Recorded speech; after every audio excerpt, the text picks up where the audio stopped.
injured Ukrainian soldiers receive assistance from Polish humanitarian medical aid team. Established in 2022, the humanitarian medical aid team's mission is to rescue and evacuate Polish citizens during accidents and other emergencies. Due to the current situation created by the Russian invasion in Ukraine, the group's first task was to help 32 wounded Ukrainian soldiers, some of whom were seriously injured, with transportation on a special medical train and admission to 11 Polish hospitals around the country. His Excellency Michal Dworczyk, head of the Chancellery of the Prime Minister, posted a supportive message about this event. Let's remember that these young soldiers defending Ukraine are also defending Polish security. Bravo, Poland, for your compassionate, neighborly support for the brave Ukrainian soldiers. We pray for the end of the senseless violence so all noble Ukrainians can live in peace and joy in their beloved homeland, in heaven's infinite benevolence. Study cautions moderate global heating could mean end of human race. In newly released research, a team of international scientists warned that humans could potentially face a climate endgame of worldwide societal collapse or extinction, even with modest global temperature increases of 3 degrees Celsius or more. According to the study's lead author, Dr. Luke Kemp from the University of Cambridge in the United Kingdom, a climate catastrophe could be driven by the direct impacts of global warming, such as exceptional weather events and their ensuing chain effects. In particular, the 4 horsemen of a climate endgame are extreme weather, famine and malnutrition, local and international conflicts, as well as vector-borne diseases. Alarmingly, the assessment predicts that by 2070, 2 billion people will experience extreme heat, leading to widespread inequities and vulnerabilities that will likely coalesce into a systemic societal collapse. We appreciate you bringing this gravely concerning analysis to the world's attention, Dr. Luke Kemp, and all scientists involved.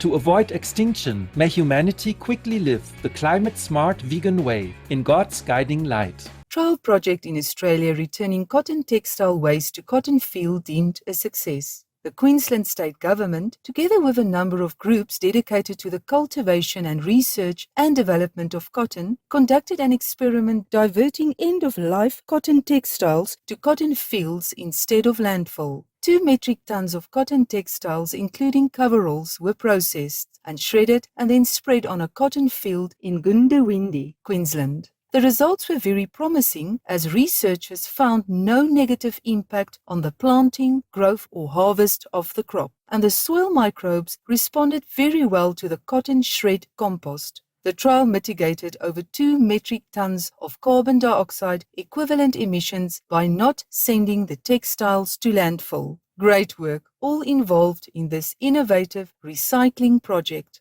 In celestial grace, may humans quickly embrace the benefits of circular agriculture as we live harmoniously together with Mother Nature. Renowned US biopharmaceutical scientist calls for end of animal people testing for biosimilar development. Dr. Safaraz Niazi recently wrote a letter published in the journal Science supporting the banning of the animal people testing requirements for government approval of biologic drugs that are almost identical to the original ones made by a different company. In his letter, Dr. Niazi highlighted that of the over 120 biosimilars approved in the European Union and United States, no results from the required animal studies have yielded useful information about responses or side effects in humans. He underscored that the United States Food and Drug Administration has ignored most of the animal people testing data accompanying biosimilar applications. Many thanks, Dr. Safaraz Niazi and Science Journal, for this clear and factual assessment of the cruel, unethical, and unnecessary practice of animal person testing. In the goodness of the divine, may we respect the life of both human and animal individuals in all spheres of existence.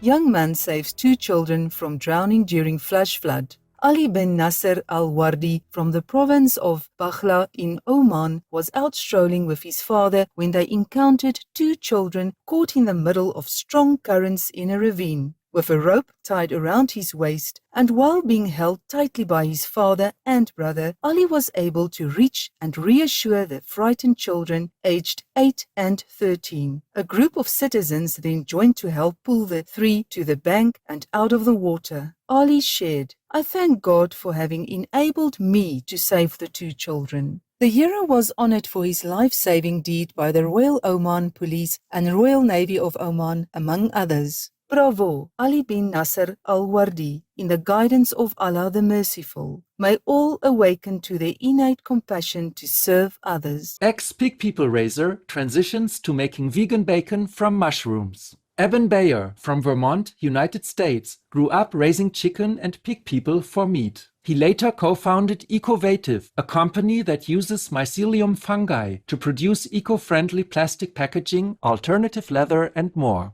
Its latest product, My Bacon, is a vegan bacon engineered from an edible mycelium strain, colored with beets, and derives its fat content from coconut oil. Since securing a $40 million investment in 2021, Mr. Bayer recently opened 2 new vertical mycelium farms totaling almost 11,150 square meters in size in Green Island, New York, to harvest up to 1.36 million kilograms of fungi material yearly for My Bacon. Our heartfelt congratulations, Eben Bayer, for making the compassionate switch to vegan innovation with mycelium fungi. May all the world's businesses swiftly change to the benevolent, life-protecting plant-based lifestyle to avoid calamities in the loving gaze of the Providence. Orphaned rhinoceros youth relocated to safety in South Africa. Veterinarians at the Rhino Orphanage carefully moved more than 30 young rhinos over a 6-week time period with the aid of special animal companions to a new undisclosed, spacious sanctuary in Limpopo province away from the poachers who killed their mothers. Benji, a white calf who is only a few months old, was the last rhino child to be transported. To reduce stress, Benji's friend Button, the sheep person, accompanied and reassured Benji with his presence. The charity's staff veterinarian Pierre Bester shared, "Give them a friend and then they cope."